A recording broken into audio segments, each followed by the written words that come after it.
তারা যে এরকম একটা কাজ করবে এটা কখনো ভাবি নাই। ভাবতাম মানবতার ফেরিওয়ালা, ভাবতাম সেলিব্রিটি, ভাবতাম তারা কিভাবে ভাই এরকম করতে পারে, এরকম কাজ করতে পারে। আসসালামু আলাইকুম, what's up guys, myself Shaikh Ahmed from Shaikh dream craft. Guys, আমরা যাদেরকে মানবতার ফেরিওয়ালা ভাবি তারা কি আসলেই মানবতার ফেরিওয়ালা? কালকে তাসিনিশন ইউটিউব চ্যানেল থেকে একটি ভিডিও আপলোড হয়েছে। যদি আপনি ভিডিওটা দেখে থাকেন তাহলে আপনি অবশ্যই বুঝবেন, আর কিছু বলার নেই।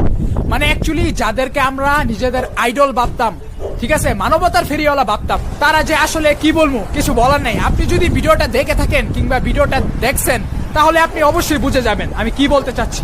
এই মানুষগুলো জনগণের কাছে এবং তাদের ফ্যান ফলোয়ারের কাছে এরকম ভাবে থাকে যে তারা কিছুই জানে না, কিছুই বুঝে না, মানে শিশু বাচ্চা। তলে তলে ঠিকই টেম্পু চালায়। যাদেরকে আমরা আইডল ভাবতাম, মানবতার ফেরিওয়ালা ভাবতাম, সেলিব্রিটি ভাবতাম, তারা কিভাবে ভাই এরকম করতে পারে, এরকম কাজ করতে পারে। মানে কালকে 36 মিনিটের ভিডিওটা